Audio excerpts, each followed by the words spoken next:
interviene y bueno, vemos cómo zafamos, ¿sí? Entonces, bueno, les ha llegado el PowerPoint, ¿sí? Miren, comienzo resumiendo la idea de la semana pasada, ¿sí? La resumo en una palabra. La idea de la semana pasada era la pregunta era esta. Para conocer el pensamiento de Pablo, ¿de qué debo estar advertido? Bueno, de algo muy simple, miren diapositiva 4. Debo saber qué cartas escribió Pablo y cuáles no. Atribuir enseñanzas de Pablo, que no las dijo Pablo, sino que los dijeron sus discípulos u otros, es una confusión grave. Nosotros vamos a estudiar todas las cartas esas, pero siempre vamos a distinguir. Esto dijo Pablo, esto dijeron los discípulos, esto dijeron los nietos. Entonces, toda la charla de la semana pasada se resume en eso, ¿sí? Conocer las fuentes. Si yo quiero saber qué pensaba Pablo sobre tal tema, bueno, tengo que distinguir. Hay un primer Pablo, un segundo y al tercero, y no confundirlos, ¿no? Entonces, acá cabe la expresión de Jacques Maritain, filósofo que muchos de ustedes habrán alguna vez conocido, tiene una frase famosa: distinguir para unir. Si yo no distingo, no es que uno, confundo. Distinguir para unir. Entonces, nosotros vamos a distinguir: este texto es de Pablo, este no es de Pablo. Y bueno, cuando uno distingue eso, y ya tiene el camino muy preparado. Bien, esa fue la idea de la semana pasada. Ahora pasamos a otra idea, que dejamos esto del pensamiento de Pablo por ahora, y ahora en la diapositiva 5 puse para conocer la biografía, la vida de Pablo. Entonces, ¿qué tenemos que hacer para conocer la biografía? ¿Sí?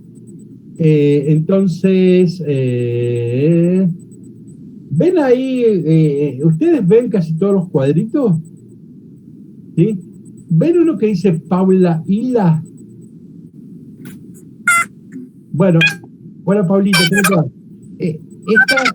Esta chica, que es una mujer hoy, yo la conocí cuando tenía 13 años, hace un montón de años. Bueno, está cubriendo al marido, la conocí en Buenos Aires en el año 85, nada más que la saludo. Bueno, Paulita, bueno, era eso, saludarte. Bien, proseguimos nosotros. Entonces, ahora la cuestión de hoy es: ¿qué criterio hay que tener para conocer la vida de Pablo? Vamos a recordar algunas cosas. Miren, diapositiva 6. Algo que todos sabemos es que Pablo es un gran misionero y que anduvo recorriendo todo el mundo, ¿sí?, de Europa. Entonces, en cualquier biografía de Pablo, una característica es que tuvo varios viajes. Se discute si fueron 4 o 3 los viajes, pero Pablo es un gran misionero que anduvo por toda Europa. Eso es lo más elemental que sabemos cuando nos aproximamos a Pablo. Entonces, un dato que nos da la historia es que Pablo fue un gran misionero, anduvo viajando por todos lados. Cuidado, un detalle menor, probablemente fue, ¿cómo se llama? ¿Cómo se llaman los que se cuelan en los barcos? Bueno, probablemente era Polizontes. ¿Cómo? Polizontes. No me sale la palabra, ¿cómo es? Polizón. Con P, ¿no? Bien, probablemente hay que imaginar así, que él pagaba una moneda y así podía viajar, porque no era una cosa muy cara en el mundo antiguo. Bueno, pero una cuestión de Pablo, un gran misionero, y anduvo predicando por todo el mundo, ¿no? La diapositiva 7, ¿qué ven? Hay una pintura.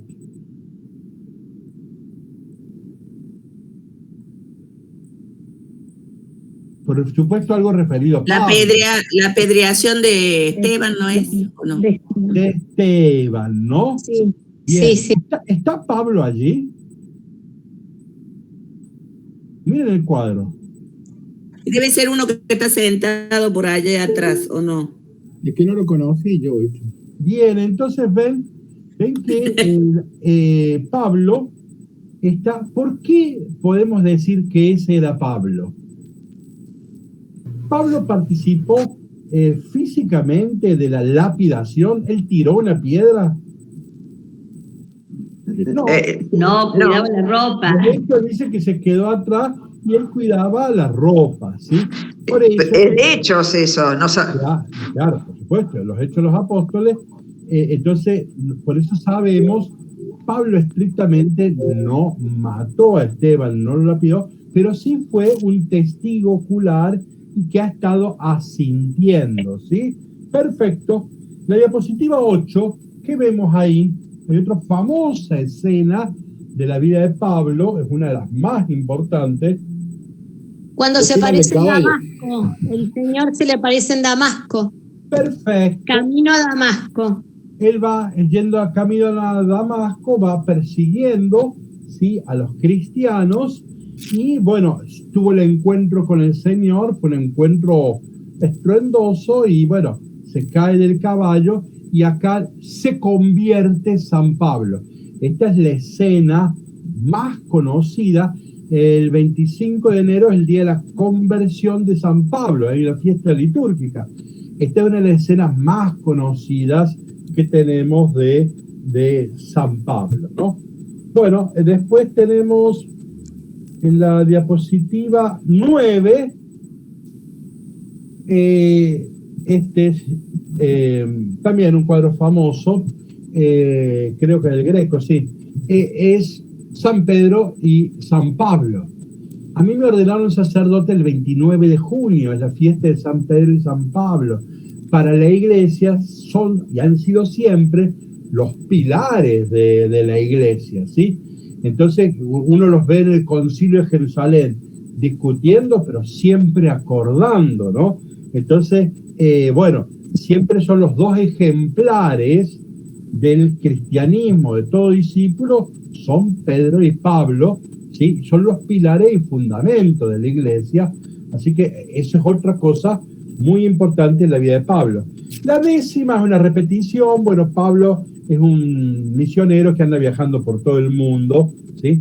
La 11ª es, también es simple. Pablo fue un escritor, de hecho sabemos, es el primer escritor cristiano, ¿sí? Antes que los evangelios, Pablo escribe entre el 49 y el 60, Marcos se escribió recién en el 67, Mateo y Lucas en 85, Juan después del 100, o sea que Pablo es el primer escritor cristiano. Inventa, es una estrategia pastoral, como él no tiene un avión para andar viajando en las comunidades, descubre esta estrategia, la forma de estar presente y ayudando a resolver problemas, es escribir cartas, un género pastoral que inventa Pablo. Entonces, bueno, Pablo escritor es otro de los aspectos, ¿no? Después la otra diapositiva, ¿qué ven? La diapositiva 12. Lo están castigando. La diapositiva 12, ¿qué es lo que ven?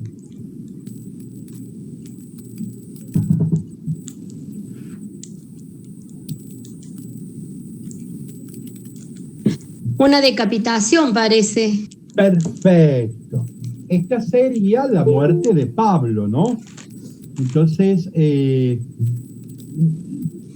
Lucas nos cuenta la muerte de Pablo, pero la tradición sí nos ha contado la muerte de Pedro y de Pablo. La tradición dice que Pedro muere cabeza abajo, crucificado, porque no quiso parecerse al Señor, al Maestro, entonces que en un acto de humildad era pedido morir crucificado, pero cabeza abajo. Y Pablo, ¿por qué le cortan la cabeza? Y no lo crucifican. Porque era ciudadano romano, ¿no? Guillermo, ¿podés sacar cómo se llama la presentación de pantalla? No sé qué hace, ¿viste? No sé qué hacer. Bueno, fíjate, a ver, Santiago, si apagas todo y después te enganchas, es sencillo, pero... Estás presentando, dice. Sí, por eso, trata de apagar todo. Ahí está, bien. Pero entonces, fíjense, ¿por qué le cortan la cabeza a Pablo y no lo crucifican? Porque era ciudadano romano. Bien, porque Claro. era ciudadano romano y la crucifixión no es para los romanos. Entonces era algo tan humillante que Roma no crucifica a un romano. Entonces Pablo probablemente ha sido militar porque vieron que iba a caballo persiguiendo a los cristianos. El caballo en el mundo antiguo es del ejército, ¿sí? Entonces a caballo se va, es para el ejército. El caballo no lo usaban. El caballo, ustedes saben que es un animal muy frágil en el mundo antiguo, con 2 o 3 caballitos y un hombre con una lanza, eran las armas más poderosas del mundo antiguo. Recién en el medioevo se va a cruzar con la mula, etcétera, y ese es el caballo que conocemos hoy, que es un caballo que puede llevar una carreta. Pero esto es del medioevo para acá. En el mundo antiguo el caballo es algo ligero y es para combate, para guerra. Entonces, si Pablo va siguiendo a los cristianos a caballo, era un militar ciudadano. Entonces a Pablo no lo pueden crucificar y por eso la tradición cuenta que le cortaron la cabeza. Quienes hayan tenido la suerte de ir a Roma, yo no lo hice, verán, existe la plaza de las 3 cascadas. Ana María me asiente porque ella estuvo allí, las 3 cascadas. ¿En memoria de qué? Que cuando cayó Pablo, dice que cayó en 3, la cabeza rodando, hizo 3 tumbas, ¿no? Entonces, de ahí, en memoria de la muerte de Pablo, está hoy en día la plaza de las 3 cascadas, ¿no? Bueno, entonces sería Pablo. Bueno, más o menos, esto es lo que todo cristiano tiene en la cabeza sobre la historia de Pablo. Más o menos, ¿sí? Detalle más, detalle menos, seguramente que hemos dejado muchas cosas en el costado, pero básicamente esta es la historia que tenemos casi todos en la cabeza, ¿sí? Miren, yo voy a poner un solo ejemplo. ¿Ver el de que se cae del caballo? Bueno, yo ahora no me acuerdo si fue en el 2008 o el 2012, no me acuerdo, es fácil googlearlo. La iglesia declaró el año paulino en todo el mundo. Y el Vaticano hizo un esfuerzo económico y regaló a todos los curas y monjas del mundo una agenda que tenía como tapa este dibujo, solo que el de Caravaggio lo tienen, que es uno de los grandes, ¿no? Entonces, esta escena por Caravaggio es una de las más elogiadas en el mundo de la cultura, ¿no? Entonces la iglesia mandó en el año paulino, un esfuerzo económico que hace el Vaticano, mandarle a todos los curas y monjas una agenda con esto. Ven que estas imágenes definen a Pablo, identifican a Pablo. Uno ve esto y dice, bueno, esta es la vida de Pablo. Bueno, solamente para decir que, ¿qué hemos hecho? Hemos repasado lo que la mayoría conocemos sobre Pablo. Ahora vamos a la diapositiva 14 y vamos a establecer un principio. Así como el principio de la semana pasada fue para conocer el pensamiento de Pablo tengo que distinguir qué cartas escribió y cuáles no. O sea, para conocer el pensamiento de Pablo tengo que conocer las fuentes. ¿Esto lo escribió o no lo escribió Pablo? Bueno, ahora, para Pablo también, para la vida de Pablo, tenemos un criterio parecido. Sobre Pablo hay mucho escrito. Por ejemplo, Hechos de los Apóstoles le dedica 16 capítulos. De los 28 capítulos del libro de los Hechos, le dedica 16. O sea que sabemos un montón. Pero además, Pablo escribió cartas en donde él, sobre todo vamos a leer con detalle, Gálatas, él cuenta su historia. Entonces tenemos 2 fuentes, 2 versiones. Y acá establecemos un criterio. Cuando Lucas, el autor de los Hechos, ¿no? Cuando Lucas y Pablo coinciden, no hay ningún problema. Cuando no coinciden Lucas y Pablo, obviamente hay que optar por Pablo. ¿Está claro esto? Entonces vamos a ver que Lucas y Pablo narran los mismos hechos. Mientras coincidan, no hay ningún problema. Y la mayoría de las veces coinciden. El problema está en esto. Cuando no coinciden, obviamente hay que optar por Pablo. ¿Está claro este criterio? Bueno, Entonces vamos a empezar a leer la vida de Pablo, desde las cartas de Pablo, aplicando este criterio, ¿sí? Entonces, tenemos que leer una previa antes de entrar a las cartas de Pablo. Vamos a la diapositiva 16. Entonces,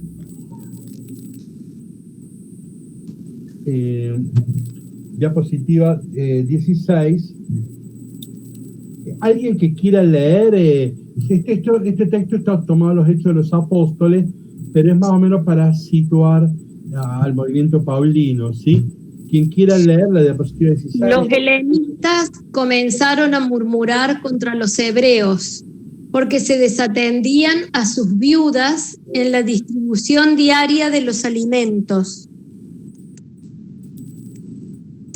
Sí, continúa las otras diapositivas, por favor.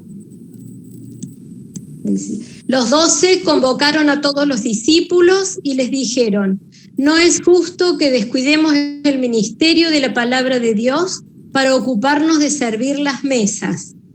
Es preferible que busquen entre ustedes a 7 hombres de buena fama, llenos del Espíritu Santo y de sabiduría, y nosotros les encargaremos esta tarea. De esa manera podremos dedicarnos a la oración y al ministerio de la palabra. Bien, disculpen que estoy resolviendo un problema de internet. Bien, entonces, acá tenemos, y esto ya lo habíamos hablado la semana pasada, ¿sí? Acá tenemos que en el origen ya, esto es Pentecostés, en el origen del cristianismo hay 2 líneas, ¿sí? Esto lo tengo más analizado, miren diapositiva 19, ¿ven? Habla de los Hechos de los Apóstoles, que todos tenían en común, pero después aparece este capítulo 6 que dice que hay 2 grupos. Tenemos a la izquierda el grupo de los hebreos, los judeos cristianos, son cristianos que hablan arameo. Recuerden que en tiempo de Jesús no se habla hebreo, se habla arameo.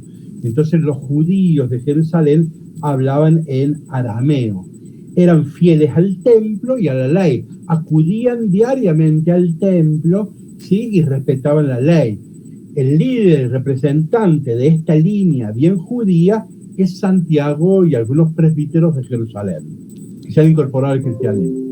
Pero, por otro lado, ¿cómo que se llama? Tengo un problemita en la pantalla, me esperan un segundito, no sé qué está sucediendo en esta pantalla. Pero se te ve bien. Sí, pero no, con eso no alcanza. Yo no los veo a ustedes.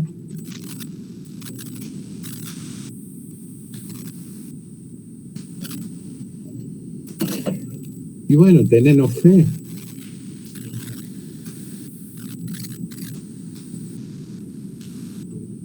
Bueno, entonces, fíjense, a ver qué... Ahí está. Entonces tenemos 2 líneas.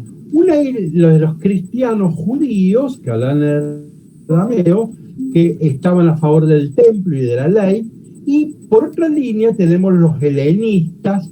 Bueno, helenista es una palabra amplia, significa griego.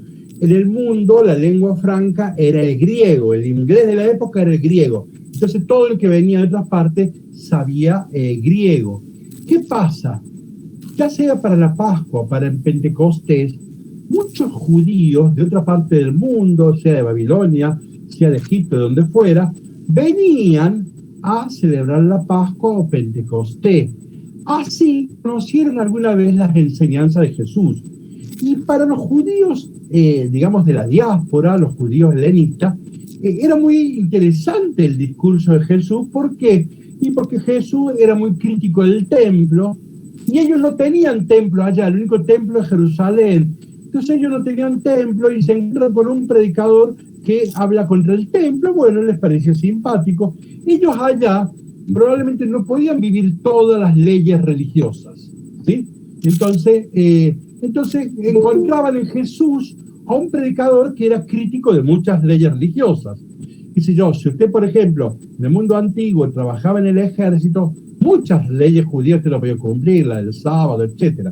Entonces, los judíos helenistas que han venido alguna vez a Pascua o a Pentecostés han escuchado con agrado la predicación de Jesús. Bueno, y después lo matan, ¿sí? Entonces va a aparecer otra línea de cristianos helenistas, grecoparlantes, que fíjense, al contrario, son críticos del templo y de la ley. Y ahí aparecen los 7 primeros diáconos. Diáconos significa servidores. 7, ¿por qué? Recuerden que es el número de universal. ¿Se acuerdan que en Génesis 11 hay 70 naciones? O sea, todo el mundo, ¿no? Entonces, esta es una línea abierta a todo el mundo. Todos esos nombres son nombres griegos, ¿no? Bueno, o sea que de arranque tenemos 2 líneas muy fuertes.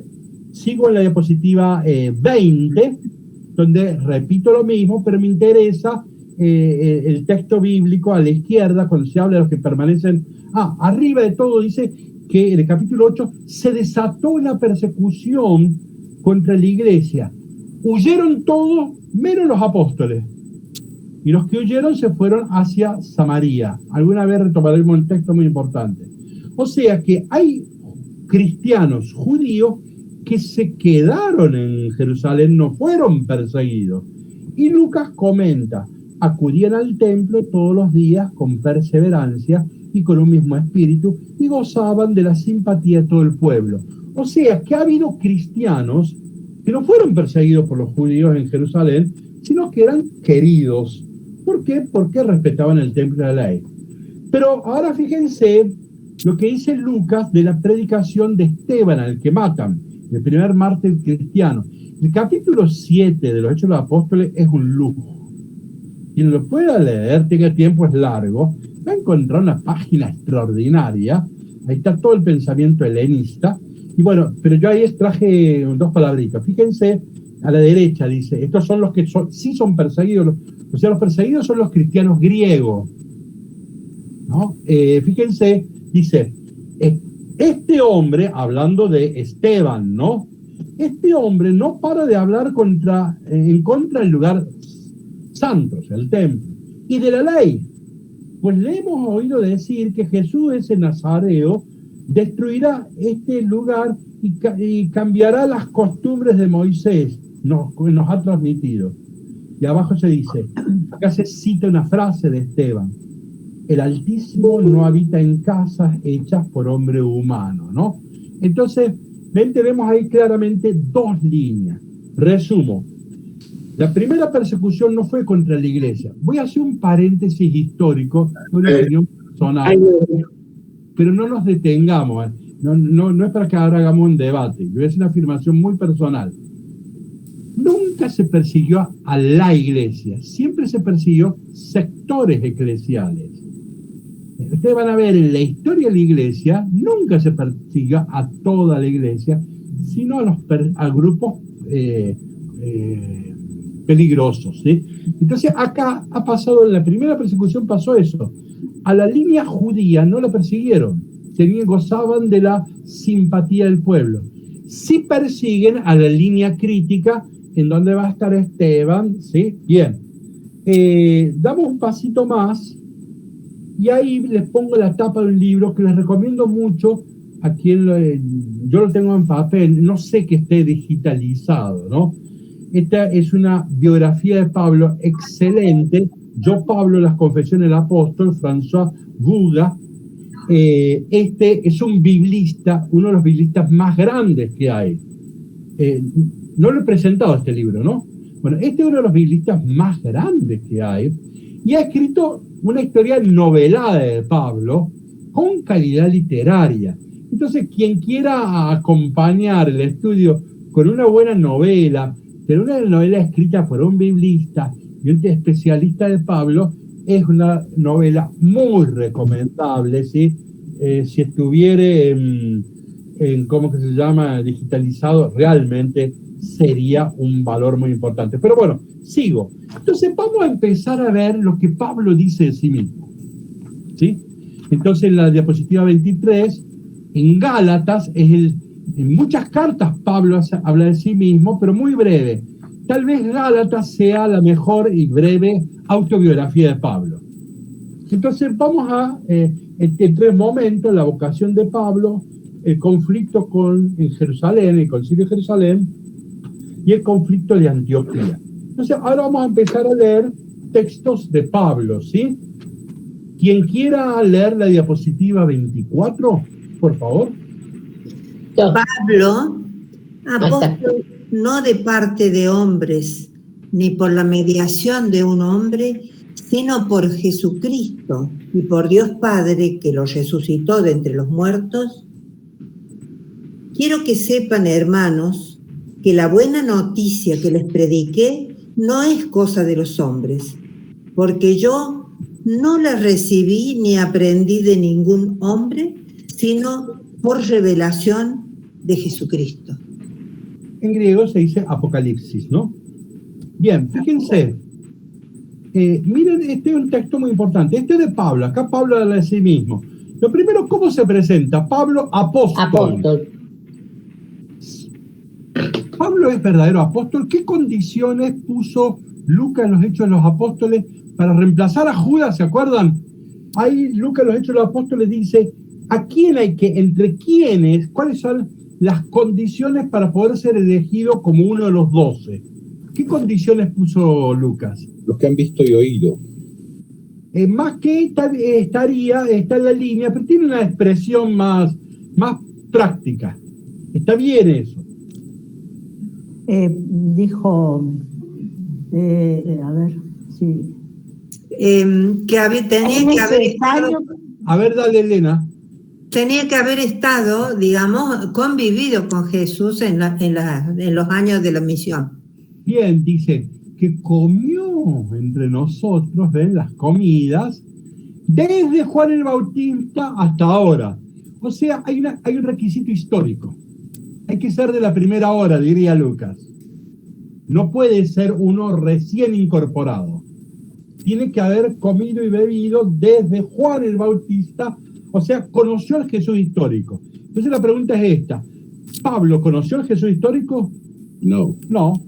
Pablo dice, yo no conocía a Jesús según la carne. Por eso Lucas nunca le va a dar el título de apóstol a Pablo.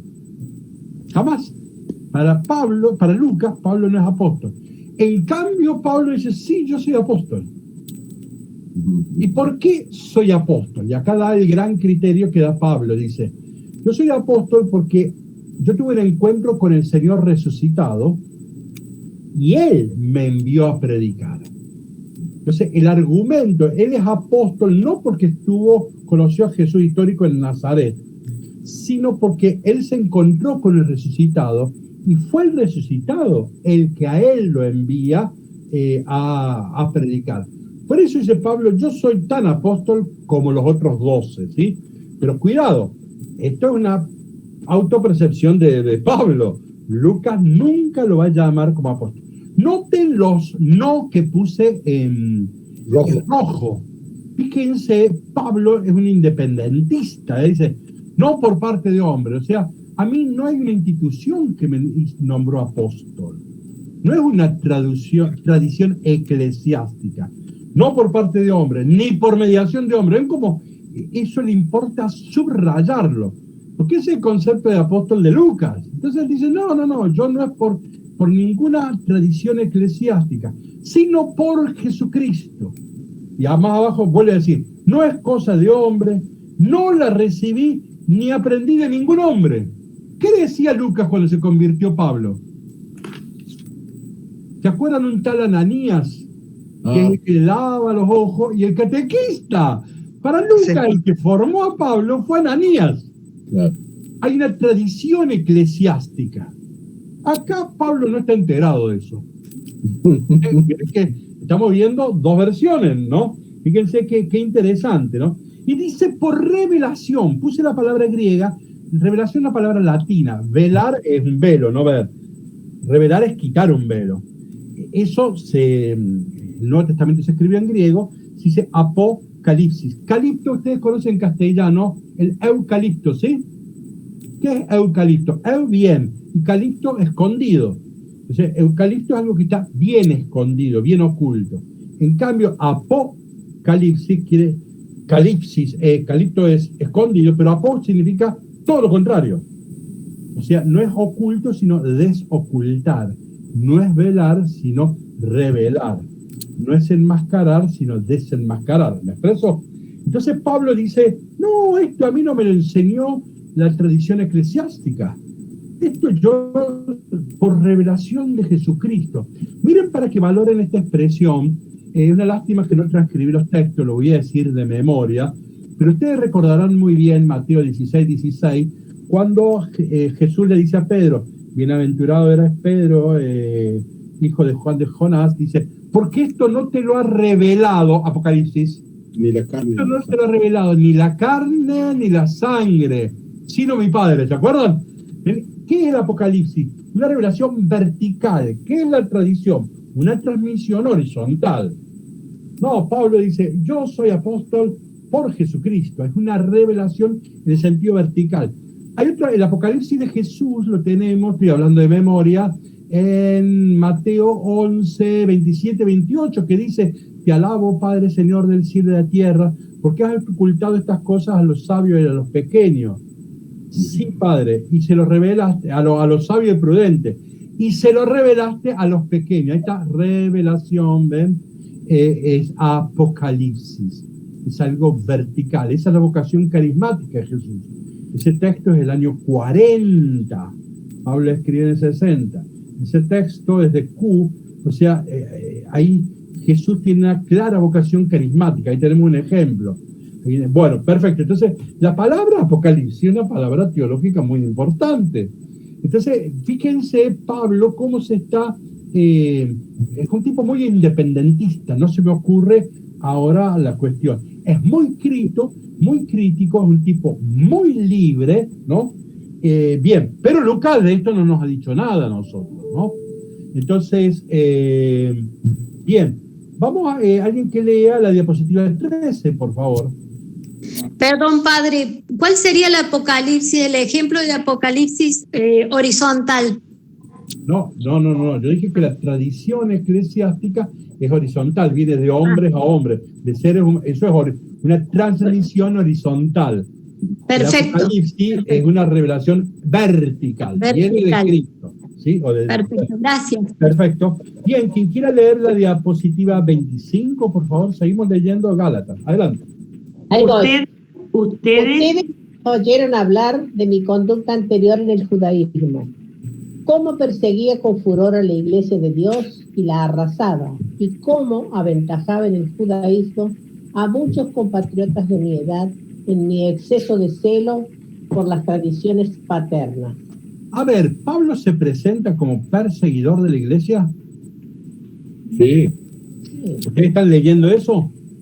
Sí.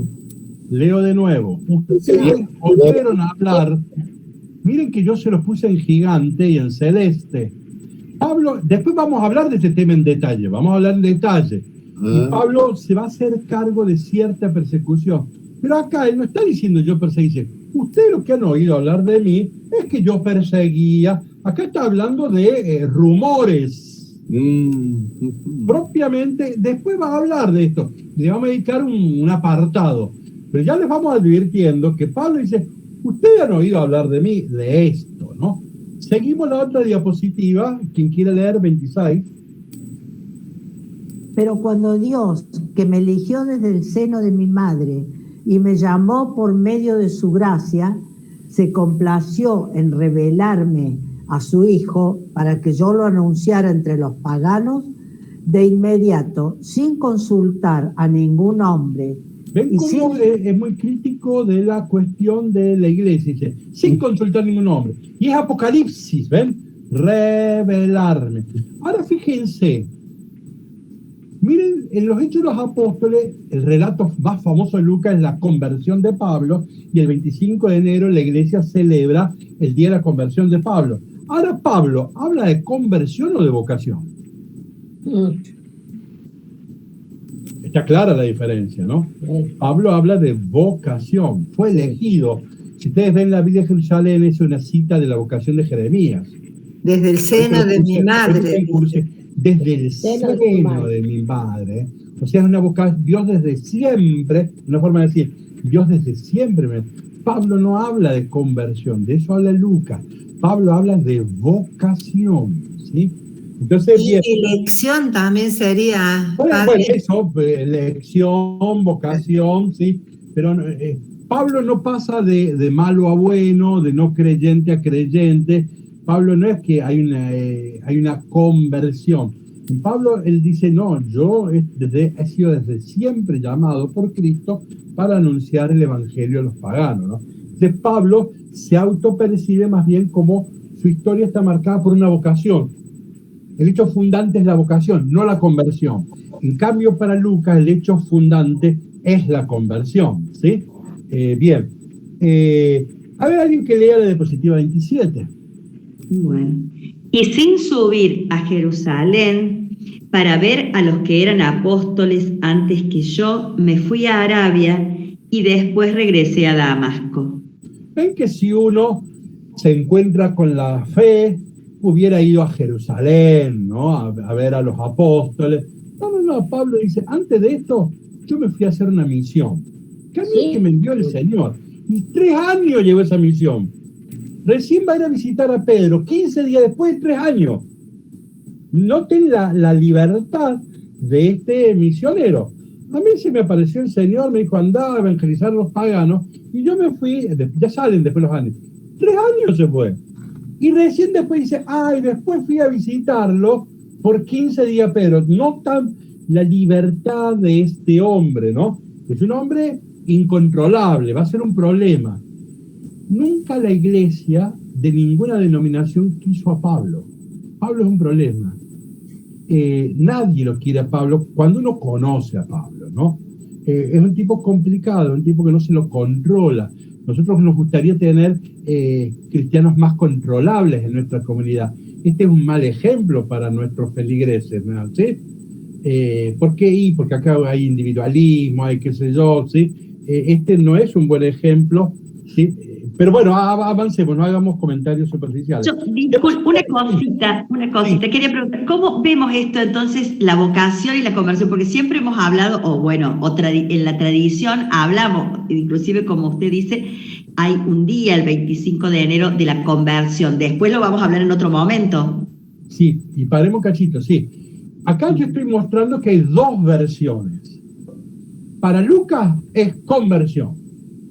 Y si uno quiere ser un fiel intérprete de los Hechos de los Apóstoles, tiene que hablar de la conversión de Pablo. Ahora, si yo leo Pablo y quiero ser fiel al pensamiento de Pablo, y no, Pablo no habla de conversión, habla de vocación, ¿sí? Entonces yo tengo que respetar. A la hora de armar una biografía tengo un problema. Entonces ahí dijimos, cuando no coinciden, y tenemos que optar por Pablo, ¿sí? Bien. Ahí tenemos en el mapa de diapositiva 28, ven, ahí está Damasco, ¿sí? Ven Jerusalén, Damasco, según Lucas, Pablo fue a perseguir a Damasco. Es otra nación que tenían poder de policía internacional, o sea, Pablo podía ir a perseguir cristianos, supongamos que fuera argentino, podía perseguir cristianos, no sé, a Colombia, a Brasil, y no, ¿viste? Pero Lucas dice que se fue a perseguir cristiano a Damasco, allí se convierte, dice Lucas. Pablo dice que sí estuvo en Damasco, ya vamos a ver, o me adelanto. Pablo, ¿qué era? Tejedor de tiendas, ¿se acuerda? Pablo era tejedor de tiendas. Entonces Pablo, ya voy a mostrar un mapa, no me adelanto, lo interesa es que ahora veamos dónde está Damasco, y Damasco ahí está Arabia, que es toda una zona desértica. Hay ciudades, pero desérticas. En ese lugar las caravanas necesitan parchar sus tiendas o comprar una tienda nueva. Entonces la familia, por razones laborales, se fue a Damasco, y ahí Pablo ahí va a conocer a los cristianos. Y ahí ha discutido con los cristianos. Pablo era un judío, un fariseo de pura cepa, ¿no? Pero ahí en el trabajo vieron... se ha puesto a discutir con los cristianos, y ahí él conoce y se encuentra con el cristianismo. Bueno, ahí se va 3 años a predicar una misión a Arabia. no me adelanto. Diapositiva 29, hay otro mapita, ¿sí? Ahora sí, diapositiva 30. Miren, en el centro está Tarso. Pablo es de Tarso. Estamos en Turquía, es una ciudad universitaria. Una ciudad universitaria, una de las universidades más grandes del mundo antiguo, es Tarso, ¿sí? Entonces Pablo es judío, de fe judía, circuncidado al 8º día, dice, ¿no? Se llama Saulo por Saúl, el primer rey judío que es Saúl. O sea que este es un judío de pura cepa, ¿no? Y un hombre muy piadoso. Pero nace en el mundo, nace en Turquía. Y esto es muy interesante. Porque seguramente, voy a decir morada, cuando San Pablo era chico jugaba al fútbol con los turquitos estos y veían que no eran tan malos. Probablemente esta relación simple de quien juega al fútbol, ¿sí?, con un adversario, dicen, no son tan malos los paganos. Probablemente eso va a contar a la hora de su vida, pero bueno, él es de Tarso, por razones laborales dijimos se va a Damasco, ¿sí? Y ahí se encuentra con las comunidades cristianas y se va a predicar 3 años a Arabia, ¿sí? Vamos a leer la diapositiva 31, ¿alguien que quiera leer? 3 años más tarde, fui desde allí a Jerusalén para visitar a Pedro, y estuve con él 15 días. No había ningún otro apóstol, sino solamente Santiago, el hermano del Señor. En esto que escribo, Dios es testigo de que no miento. Después pasé a las regiones de Siria y Cilicia. Fíjense, 3 años se tomó. Realmente llama. Y fue 15 días a visitar a Pedro, y ahí estaba, bueno, Santiago, el hermano del Señor. Acá dice el Señor, no de Jesús. Es el hermano del Quirios. No necesariamente de este texto hay que interpretar que este Santiago sea hermano carnal de Jesús. Es una cuestión muy discutida, pero acá lo que se dice el hermano del Quirios, el hermano del Señor, ¿no? Pero bueno, no entramos en la cuestión qué nivel de parentesco habrían tenido, ¿no? Pero fíjense en el 20. En esto que les escribo, Dios testigo que no miento. ¿Por qué pone eso? Se ve que Pablo está polemizando con alguien, ¿no? Hay alguien que no le está creyendo, ¿no? Y dice, no, esto es cierto, Dios es testigo que no miente. ¿Ven que le llama la atención la redacción, ¿no? Ven diapositiva 32, ahí tienen donde está esa globo rojo, ahí está Cilicia, ¿ven? Ahí está Tarso. Bueno, ¿alguien que lea la diapositiva 33, por favor?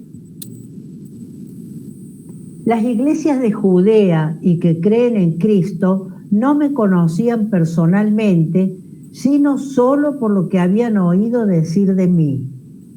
El que en otro tiempo nos perseguía, ahora anuncia la fe que antes quería destruir, y glorificaban a Dios a causa de mí. Bueno, esto es muy, muy llamativo. La iglesia judea, o sea, Jerusalén, Palestina, no me conocían. Pablo no estuvo nunca en Jerusalén. Entonces, no estuvo en el asesinato de Esteban. Entonces, no persiguió a los cristianos en Jerusalén. Entonces, no estudió a los pies de Gamaliel, como le gusta decir a Lucas, ¿no? Gamaliel, el gran rabino, ¿no?, de la época. Entonces, para pintar un Pablo como Dios manda, dijo, estudió a los pies de Gamaliel, ¿no? No estuvo ni en el asesinato de Esteban, no persiguió a los cristianos en Jerusalén, no estudió a los pies de Gamaliel. Entonces, porque no me conocían, no estuve nunca. Bueno, ahora ustedes sí han oído, estos son los rumores que ustedes han escuchado de mí. Yo sí, ¿no? Bien, entonces, bueno, ven cómo vamos cambiando. Entonces, es importante esto, ¿no? Entonces, si no los persiguió, no iba a caballo. Si ustedes leen los Hechos de los Apóstoles, capítulo 9, cuando se narra la conversión de Pablo, no lo hacemos ahora, pero lean los primeros versículos, cuando se le aparece el Señor, dice que se cayó, pero dice que no dice que ningún caballo, no había ningún caballo. Eso es un invento de la tradición. Entonces, si no se cayó el caballo es que no era militar, no era ciudadano romano. Temas que vamos a retomar un poquito más en detalle, pero uno ya está viendo que no era militar, no perseguía a los cristianos, no iba a caballo, no es ciudadano romano, porque Lucas va a decir que cuando lo van a matar allá en Jerusalén, Lucas dice, pero apeló al César. ¿Y por qué dice Lucas que fue a un juicio a Roma? Porque apeló al César. Entonces de ahí dedujimos, claro, porque Pablo era ciudadano romano. Bueno, ven Lucas tiene una historia, Lucas escribe después de Pablo. Lucas conoce el pensamiento de Pablo, no lo asume. La teología de Lucas no es la de Pablo, no asume el discurso teológico. Y cuando cuenta la historia de Pablo, bueno, pone sus propios matices. Yo no estoy diciendo que Lucas mienta. Si algún día estudiamos los Hechos de los Apóstoles, habrá que explicar y justificar por qué Lucas hizo lo que hizo. Ahora solamente tenemos que poner en evidencia que son dos versiones diversas y que el criterio es, cuando coinciden, perfecto. Cuando no coinciden, hay que optar por Pablo. ¿Cuál es el problema de los cristianos de hoy, de todos los cristianos? Lucas es un gran escritor. La tradición decía que era pintor, no de brocha gruesa, sino pintor, ¿sí? Que es el tipo el greco. Entonces, a Lucas, fíjense, ¿qué imagen tiene ustedes en la cabeza? La Anunciación, que es de Lucas, la Ascensión, que es de Lucas, Pentecostés de Lucas, la conversión de Pablo. Entonces, ¿qué pasa? Lucas es un buen escritor. Los relatos son imaginables. Pablo no, Pablo son cartas, son conceptuales. Usted de allí no construye una imagen. En cambio, Lucas te va narrando y vos ves que cayó Pablo, que apareció una luz. Entonces, lo de Lucas es más atractivo, es un relato amigable, y todo cristiano, lo que sabe de Pablo lo sabe por Lucas. Todos lo que sabemos algo de Pablo lo sabemos por Lucas. Eso, al menos eso es lo que nos queda en la cabeza. Sí, sí. Nunca hemos registrado al Pablo de Pablo. Por eso hoy nos parece una sorpresa, ¿no? Y esto es por la calidad literaria. Lucas es uno de los escritores más exquisitos del Nuevo Testamento, ¿no? Entonces, bueno, Lucas, bueno, por eso impactó. Bueno, seguimos. Bueno, entonces hemos visto la vocación de Pablo, ¿sí? En Gálatas 1. Ahora en Gálatas 2 vamos a ver dos conflictos. El primero, el famoso concilio de Jerusalén. Yo lo cuento primero brevemente y después vamos a la cuestión. ¿Cómo lo narra Lucas? Lucas lo cuenta en los Hechos de los Apóstoles en el capítulo 15, el capítulo central de los Hechos de los Apóstoles. Es el capítulo central de los Hechos de los Apóstoles, el capítulo 15. Y ahí narra el conflicto en Jerusalén.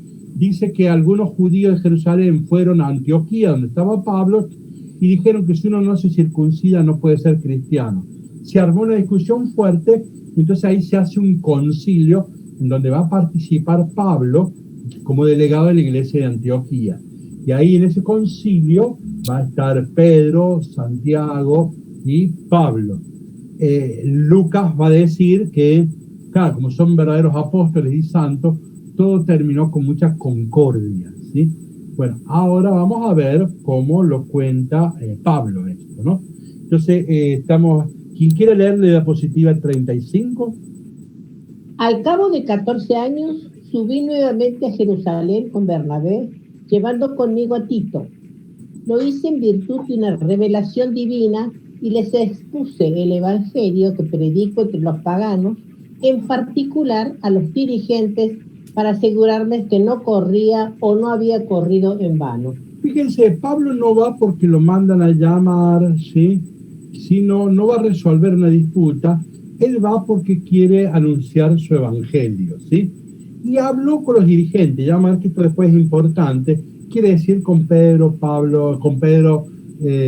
Santiago y Juan, ¿sí? Es con ellos con los que él ha discutido, ¿sí?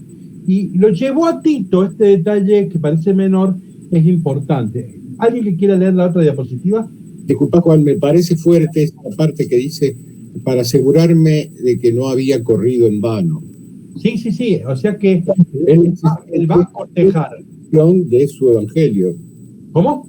Es que él está buscando una legitimación de su evangelio. Sí.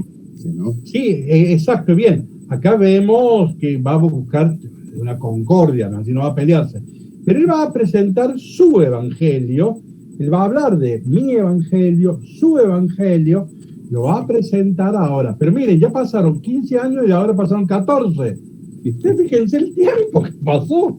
O sea que él no se sintió obligado a acordar, ¿vieron? Hoy nadie hace una acción pastoral sin coordinar durante casi 30 años. No, hermano. Entonces, bueno, o sea, acá hay una gran libertad. Avancemos, diapositiva 36. Pero ni siquiera Tito, que estaba conmigo y era de origen pagano, fue obligado a circuncidarse. A pesar de los falsos hermanos que se habían infiltrado para coartar la libertad que tenemos en Cristo Jesús y reducirnos a la esclavitud. Con todo, ni por un momento les hicimos concesiones, a fin de salvaguardar para ustedes la verdad del Evangelio. Acá está el genio de Pablo. ¿Ven? Pablo en provocativo. Lo llevó a Tito, que es pagano, a desafiarlo, ¿viste? Notan que dice, ni siquiera Tito me pidieron que lo circuncide. A Timoteo, perdón. No, Tito. Ni siquiera Tito me pidieron que lo circuncide, ¿no? O sea, les está llevando un pagano, es que un provocador, dice. Y dice, pues, estaban los falsos hermanos, que serían los cristianos fariseos, los cristianos judíos, que querían coartar la libertad. Y dice, ni por un momento les hicimos concesiones. Pablo quiere guardar la libertad cristiana. Usted, para ser cristiano, no necesita de la ley de Moisés, no necesita de la circuncisión. Con creer en Cristo, usted ya es cristiano. Bueno, entonces esta libertad de la iglesia de Antioquía es la que está defendiendo Pablo. ¿Alguien que quiera leer la diapositiva 38, por favor? ¿Sigo yo? Sí. En cuanto a los... No, perdón, salté alguna diapositiva. 37. La 37. Perdón, sí. 37, quien quiera leer. Santiago, Cefas y Juan. No, 37, la anterior. La 37. En cuanto a los dirigentes. Sí. Bueno, en cuanto a los dirigentes, no me interesa lo que hayan sido antes, porque Dios no hace acepción de personas. No me impusieron nada más. Al contrario, aceptaron que me había sido confiado el anuncio del Evangelio a los paganos, así como fue confiado a Pedro el anuncio a los judíos, porque el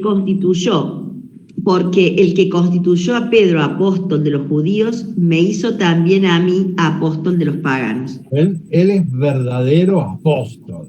El que constituyó a Pedro, tú eres Pedro, sobre esta piedra edificaré mi iglesia, ese mismo me constituyó a mí apóstol para los paganos. Bueno, ven acá, tiene clara su lugar. Y ven cómo siempre los dirigentes los relativizan. Si son dirigentes, ¿qué me importa? Y miren qué importante, ya vamos a ver, no me impusieron nada. Si yo leo Lucas, los Hechos de los Apóstoles, capítulo 15, Santiago les impuso 4 reglas. Las del levita. Y acá Pablo no está enterado de eso. A mí no me impusieron nada. Leamos una más en la diapositiva 38. Santiago, Cefas y Juan, considerados como columnas de la iglesia, reconociendo el don que me había sido acordado, nos estrecharon la mano a mí y a Bernabé en señal de comunión, para que nosotros nos encargáramos de los paganos y ellos de los judíos. Solamente nos recomendaron que nos acordáramos de los pobres, lo que siempre he tratado de hacer. Ven que está peleando con alguien. Yo me comprometí a eso y eso siempre lo traté de hacer. Yo no sé si los otros han sido fieles al pacto, ¿no?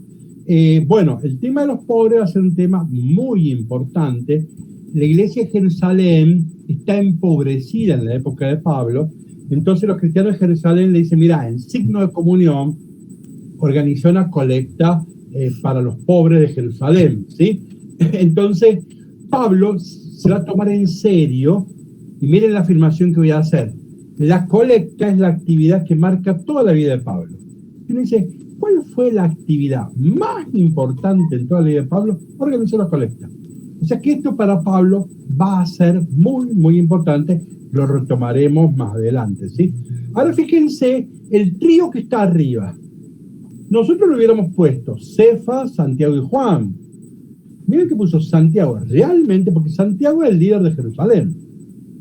Yo dije la semana pasada rápidamente, y debería demostrarlo más, tal vez no fue oportuno lo dijera tan rápidamente, es que el primer jefe del cristianismo fue Santiago. Lo que hoy decimos papa es una expresión exagerada. El primer papa fue Santiago. Y ven cómo Pablo está reconocido, lo pone a Santiago.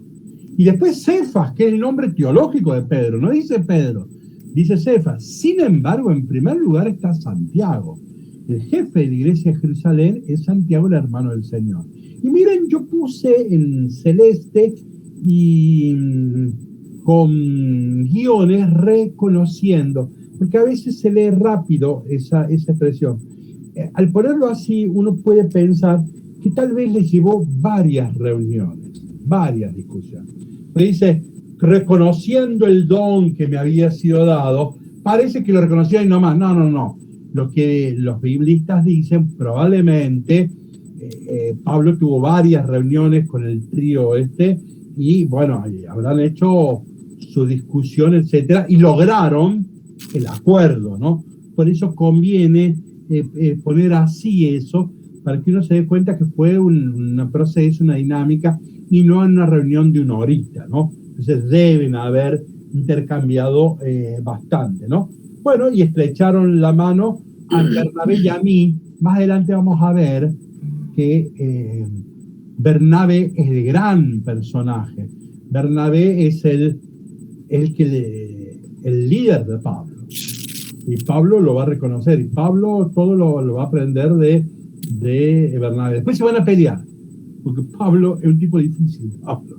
Entonces, pero Bernabé, bueno, nos estrecharon, dice. Bien, ese fue, a ver, miren rápidamente. Disculpa, Juan, disculpe, qué bueno eso que nos acordáramos de los pobres, ¿no? Sí. Judaizante, circuncistor, lo que quiera, pero los pobres están en el centro del Evangelio. Francisco, en ese libro que yo te pasé, o que vos bajaste, dice que cuando a él lo nombran papa, ahí se le acerca el cardenal Humes de Brasil y le dice, acordate de los pobres. Y ahí se le ocurre ponerse el poverelo, ponerse el nombre Francisco. Exactamente.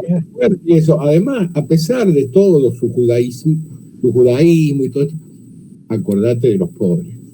Es que está perfecto, está bien lo de Francisco y está bien esto. En el canon tenemos la carta de Santiago. Dice el hermano del Señor. Se discute que sea el mismo Santiago, pero se atribuye el nombre de este Santiago. ¿Y cuál es la clave de la carta de Santiago? El profetismo, son los pobres, la ley. O sea, cuidado, Pablo entró en el diálogo con el mundo. Pablo es para dialogar con los científicos. Ahora, la verdad de Santiago y la verdad del judaísmo son los profetas, son los pobres. No, acá hay una gran verdad de la iglesia de Jerusalén, ¿no? Hay que juntarla a los dos. Después la iglesia se hizo paulina, pero lo de Santiago es una verdad que ahí quedó. El que va a retomar esta línea va a ser Mateo. Tuve hambre, vete a comer. Mateo está en la línea de Santiago. La carta de Santiago, o sea que en el Nuevo Testamento nosotros hablamos la semana pasada, hay una línea judea cristiana. Y ahí está Pablo, Santiago, está en Mateo, y también la carta de Santiago, ¿no? Bien, esa es una línea. Ahora Pablo se va a hacer cargo de esto, ya lo vamos a ver, aunque le va a dar otro significado. Bien, miren en la diapositiva 42, ahí les puse en la parte de, o sea, ahora de concilio, discuten, va a hablar Pedro y Bernabé, van a hablar cristianos judíos, fariseos creyentes, va a hablar Pedro y va a hablar Santiago, que es el que preside el concilio o la asamblea. Lo que dice Lucas ya más o menos lo sabemos, y lo que dice Pablo también. Miro rápidamente abajo la columna de Pablo. Abajo ve que dice, subimos, digo, por una revelación, ¿no? En cambio, arriba en los Hechos dice, enviado por la iglesia. Abajo Pablo quise defenderlos de que no sean reducidos a la esclavitud. Arriba se dice que era necesario mantener la ley, etc. Abajo, ahora me interesa en Pablo, miren primero Santiago, arriba a la derecha, que al final, la conclusión de Santiago es la que está arriba en los Hechos de los Apóstoles, que dice, miren cómo termina el concilio, que al grupo paulino, Santiago dice, que se abstengan de lo que ha sido contaminado por los ídolos, de la impureza de los animales, estrangulado de la sangre. Ven que le impone 4 normas que están tomadas en Levítico.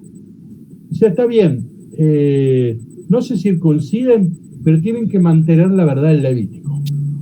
Y miren qué dice abajo Pablo, ya lo hemos leído, pero miren el primer renglón, y de parte de los que eran tenidos por notables, ¿qué me importa lo que fuese? Nada nuevo me impusieron. Pablo no está enterado de esas normas. Entonces, avancemos un poquito. Vamos a la diapositiva 44. Ahí están las 4 normas que, según Lucas, Santiago impuso a la iglesia de Pablo. ¿Ven? No comer carne sacrificada a los ídolos, no casarse con parientes, no comer carne sin desangrar, etc. Eso es lo que Lucas dice que le impusieron a la iglesia de Pablo. Ahora fíjense, diapositiva 45. Hoy la mejor deducción es decir, Pablo fue al concilio pero se retiró antes. Pablo fue al concilio, discutió con los dirigentes, acordó con los dirigentes, pero probablemente se ha ido antes y por eso hay cosas que no se enteró. Vamos a poner algunos ejemplos. Diapositiva 46. Cuando Pablo en la iglesia de Corintio va a tener un conflicto si se puede comer la carne sacrificada a los ídolos o no.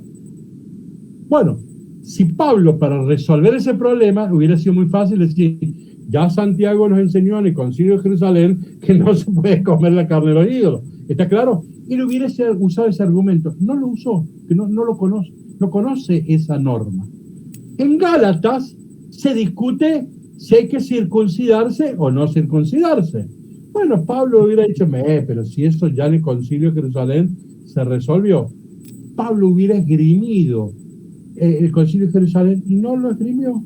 Claro. Al final, miren, en los Hechos de los Apóstoles, esto ya es muy curioso, en los Hechos de los Apóstoles, Pablo viaja a Jerusalén y las autoridades le avisaron de la existencia de este decreto, del cual Pablo no tenía ni idea. Mira. Pablo no se enteró jamás de esto. Entonces, probablemente lo que haya que decir es esto. Pablo fue al concilio, planteó su posición, acordó con los dirigentes y después se retiró. Pero probablemente siguió la asamblea y apareció esto. Es para no decir que Lucas se lo inventó todo, ¿no? Pero Pablo no está enterado de eso. Por eso ven, sobre el concilio de Jerusalén, tema muy importante en la historia de la iglesia, y tenemos 2 versiones, la de Lucas y la de Pablo. Viene el otro conflicto, pero ya se nos ha hecho el tiempo, entonces es preferible que le dediquemos unos minutitos para quien quiera hacer un comentario, alguna observación, un planteo, alguna objeción, comparta. Podemos ahora sí liberar los micrófonos y quien quiera hacer una opinión, no tiene que ser larga, pero quien quiera hacer su opinión, su observación, lo escuchamos. Yo con respecto a Santiago, el mismo Pablo dice que cuando fue a Jerusalén no encontró más que a Pedro, a ningún otro apóstol, solamente a Santiago, que no era apóstol, ¿no es cierto? O sea, era no apóstol y quedó a la cabeza de la iglesia de Jerusalén. Eso me llama la atención, porque si era el hermano, a lo mejor el hermano de sangre de Jesús, podría ser que fuera fuerte ese proceso como digamos, como una razón para la que lo encumbraran tanto. Pero bueno, esa es mi duda, digamos. Bien, es muy interesante. No se sabe mucho históricamente sobre esto. Yo voy a decir lo poco que estoy enterado. Ustedes saben que la familia de Jesús no lo acompañó a Jesús. Nunca lo van a ver. La Virgen María no lo acompañó nunca a Jesús. Siempre hemos dicho, algo que parece una morada, la Virgen María hubiera preferido que su hijo sea Juan el Bautista, que respetaba el sábado, que hacía los ayunos, ¿sí? Un hombre de fama, etc.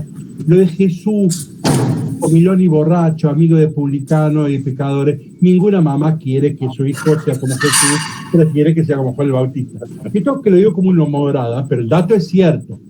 No van a encontrar una página del Evangelio en donde María acompaña a Jesús, no lo van a encontrar. Entonces, y tampoco los hermanos de Jesús, sean de carne o de un sentido amplio de la palabra. Ahora no entramos en la discusión, para eso lo hemos discutido cuando estudiamos Marcos. Sin entrar en detalle, el Evangelio habla de los hermanos de Jesús, pero no lo acompañaron. Fíjense, ¿se acuerdan de Juan y Santiago? La madre de Zebedeo pide por ellos el trono. Había mujeres que acompañaban a Jesús y tenemos la madre de dos apóstoles que están acompañando. La Virgen María no pasó eso, ¿sí? Entonces, la familia parece... Bueno, entonces ahora yo digo lo que parece. Santiago es mayor que Jesús. Si ustedes ven el primero que lo menciona, probablemente ya era mayor, ¿sí? Probablemente se fue a vivir a Jerusalén, probablemente ya estaba ahí. Cuando Jesús fracasa en Galilea y se decide ir a Jerusalén, que ahí lo matan, tuvo 7 días y lo matan. Entonces, cuando decide ir a Jerusalén, probablemente ella tenía un enlace con Santiago, probablemente. Lo que parece es que entre Pascua y Pentecostés se convierte la familia. Por eso ahí ya aparece María en Pentecostés, y ahí aparece Santiago, el hermano del Señor, y aparecen los hermanos del Señor, Lucas, Hechos de los Apóstoles 1:14, ¿no? Entonces, lo que se puede decir es esto. Probablemente este ha sido el hermano mayor de Jesús, probablemente toda la familia se convierte. Hay datos de la historia eclesiástica. En la historia eclesiástica se habla de un tío de Jesús, se habla de un sobrino, y parece que varios de estos, comillas, hermanos de Jesús han terminado siendo obispos de distintas iglesias, ¿sí? Así que parece que sí, que sería que después se incorpora. Y Pablo lo va a reconocer, lo leímos la semana que viene, dice, y se apareció a Santiago, el hermano del Señor. Pablo va a reconocer esa tradición. Bueno, tal vez de ahí le venga el liderazgo, ¿no? Tal vez. ¿Alguna otra observación, pregunta? Se me ocurre que quizá la formación de Pablo ha pesado mucho en ese sentirse, hablarles de igual a igual, incluso ignorar, no me importa lo que han sido antes. Me parece, imagino, ¿no? Pablo es un tipo con una gran formación, un fariseo, un tipo conocedor del Antiguo Testamento, de la ley. Pienso, no sé si... Sí. Probablemente Pablo, los estudios que tuvo, Pablo hizo el CBU. Bueno, acá en Córdoba, CBU son primeros, segundo y tercer año del secundario. Acá los cuarto y quinto se llama polimodal. Pablo no hizo la polimodal, porque no fue a Jerusalén, no estudió a los pies de Gamaliel. Por la polimodal, Jesús tampoco hizo la polimodal, Jesús hizo el CBU. Mirad, el pueblo judío es el pueblo del libro.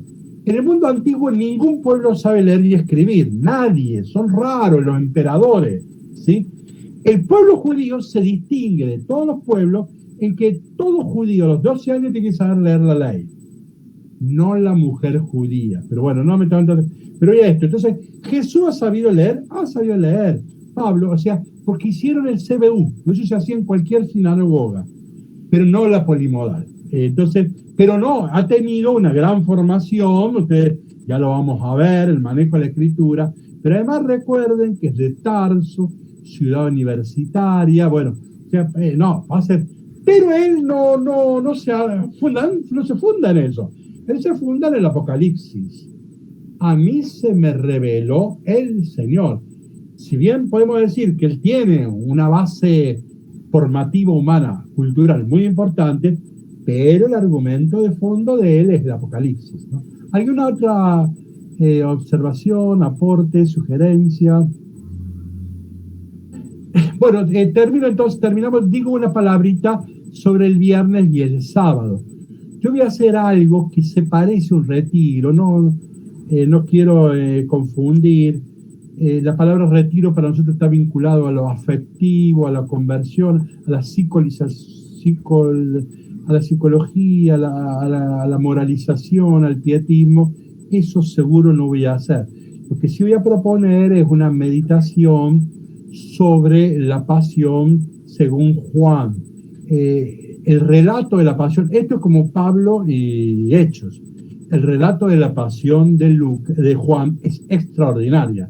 Los sinópticos no se le ocurrió jamás. Y son muy diferentes, ¿no? O sea que vale la pena. Y bueno, y va el viernes a la mañana a las 9 voy a tratar Juan 18, ahí está la pasión.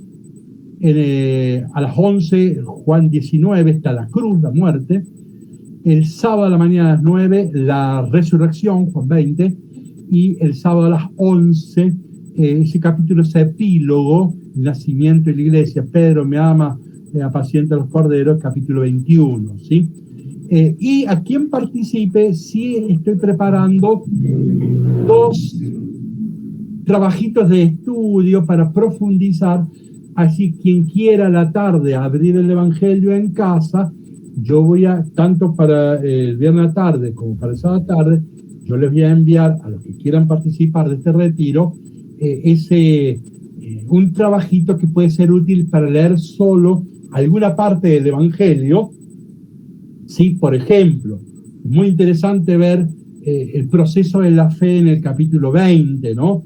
Cómo se va creciendo la fe. Bueno, yo he preparado ahí un trabajito que ya sería lectura personal de uno para la casa. Bueno, quien quiera participar, sí le pido que por mail o por Messenger me avise, porque ustedes saben que yo el jueves a la noche debería mandarle el código de acceso y el PowerPoint correspondiente, ¿no? Bueno, y si no nos vemos el viernes y el sábado, nos veremos el próximo martes. Continuaremos todavía una clase más sobre la vida de Pablo. Entonces resumo las 2 ideas. La semana pasada, quien quiera conocer el pensamiento de Pablo debe distinguir la fuente. ¿Lo escribió Pablo o no lo escribió? Segundo, el criterio de hoy. Quien quiera contar la biografía de Pablo debe saber que hay 2 fuentes, Lucas y Pablo. Cuando coinciden no hay ningún problema. Guarda, la mayoría de las veces coinciden. El tema está cuando no coinciden, obviamente hay que optar por Pablo. La pena de esto es que no hemos conocido la versión de Pablo. Está difundida otra versión que no está mal, es importante, pero claro, es otra versión. A ver, digo una idea, pero nadie se sienta molesto por lo que voy a decir. Hay una gran diferencia entre la intención de Lucas y de Pablo. A ver, ustedes son maestros de la primaria. Tienen que contar la historia de San Martín. Son niños de 10 años. Entonces, ¿usted cómo narra la historia de San Martín? Y usted está preparando ciudadanos, patriotas, gente que tiene que ser noble, honorable, con disciplina. Entonces la maestra o el maestro presenta el santo de la espada, ¿se acuerdan de ese famoso libro, no? Entonces presentan un San Martín honorable, honrado, honesto, etc. no se mete en ninguna historieta, que hoy conocen los historiadores. Entonces, la maestra tiene que educar ciudadanos o buenos alumnos. Entonces hace una selección de contenido y nos presenta un perfil de San Martín. ¿Está claro? Lucas ha hecho algo parecido. Él está formando a sus feligreses. No puede poner en Pablo, él está presentando un modelo de cristiano. Y él quiere que en su comunidad la gente sea como Pablo, amigo entre los apóstoles, resuelve el problema del concilio, es muy religioso, es muy disciplinado, obedece todo. Es una expresión fuerte, no corresponde. Hay un Pablo domesticado en Lucas. Me está presentando el cristiano que quiere Lucas. Nadie quiere un cristiano como Pablo. Nadie. Usted no quiere que en la parroquia los cristianos sean como Pablo. Usted prefiere que los cristianos de su comunidad, sobre todo si es párroco, ¿no? Usted lo que prefiere es que los cristianos de su comunidad sean, como decía Lucas. Me expreso un poquito exagerado, pero hay que ver que todos estos son pastores. Lucas es un pastor, está construyendo comunidades. Lucas no es más que informando, forma comunidades. Entonces, Lucas tiene estrategia, tengo que construir una comunidad. Entonces, ¿yo qué necesito? Una comunidad armónica, disciplinada, piadosa, etcétera. ¿Me expreso? Entonces, esto hay que saber que los Marco, Mateo son estrategas pastorales. Cuando Marcos o Mateo o Juan o Lucas se escriben los evangelios, son estrategias de construcción de comunidades. Entonces, esto hay que tenerlo en cuenta cuando se lee Lucas en los Hechos de los Apóstoles. Pero cuidado, no estoy hablando mal contra Lucas. Digo, cuando uno estudia los Hechos de los Apóstoles, va a ver que tenía grandes razones para decir eso, ¿no? Pero ahora, para por lo menos que quede claro que son distintos y que es una lástima que no conocemos a aquel Pablo de Tarso, ¿no? Bueno, con algunos nos veremos el viernes y el sábado. Quería decir una sola cosa. Sí. Que por decir a lo mejor estas palabras que dice Pablo, la libertad que tenemos en Cristo es reducirnos a la esclavitud, creo que nos echan de la parroquia. O sea, soy consciente y creo que muchos lo hemos experimentado. Entonces, es muy fuerte la frase de Pablo. Para mí fue la que más me tocó hoy en lo que hemos hablado, porque yo creo que en las parroquias hoy día te echan por decir algo. Hoy, no hace unos años, hoy te echan por decir algo así. O sea, tiene que haber sido muy fuerte la palabra de Pablo para poder poner en juicio a ese momento. Él lo pone en juicio en ese momento. Y creo que la misión de Pablo es muy fuerte si uno la lee en el contexto de los otros evangelios. Los otros evangelios, me parece que cuando vos decías de las imágenes, nos presentan un evangelio, como recién decías, para niños. O sea, el niño construye a partir de la imagen. Pero cuando se construye a partir de la palabra, el adulto construye a partir de la palabra. Y Pablo viene a traer un mensaje para adultos. Viene a traer doctrina. Entonces, a mí me parece muy fuerte. Nada más que eso, que bueno, pero una última reflexión. Qué hermosura. ¿Puedo? Sí. Qué hermosura que la exégesis que nos ha dado Juan Manuel nos haga hacer la hermenéutica que hizo Adriana. Perfecto, Adriana. ¿Qué te parece? Hermoso. Bien. Ya vamos bien. a ver que a Pablo lo echaron de su parroquia. Pablo, ¿por qué se va a Europa? Porque Santiago lo corrió.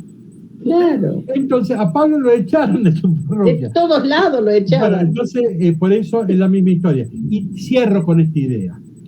Creo que varios lo hemos sufrido en carne propia. Claro, el romanticismo alemán estudió el origen del nacionalismo. Todos necesitamos tener un origen inmaculado. El papá y la mamá son inmaculados. Los próceres que fundaron nuestra nación tienen que ser encomiables. Entonces, esto de tener un origen del paraíso, esto pertenece a todas las comunidades, ¿no? Les recuerdo el último dato. ¿Qué es escribir historia según Aristóteles? A ver, ¿qué es escribir una biografía según Aristóteles? Dice, la biografía no es contar la historia de un héroe, sino es la exaltación del héroe. Cuando yo escribo una biografía según Aristóteles, es para encomiar, exaltar al héroe.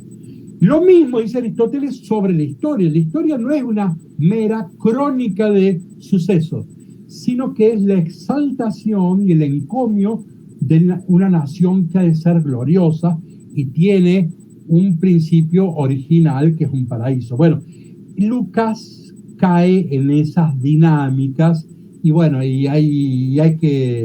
habrá que comprenderlo. Bueno, nos vemos la próxima semana. Saludos a todos, nos despedimos. Buenas noches. Chao. Adiós. Buenas. Buenas noches.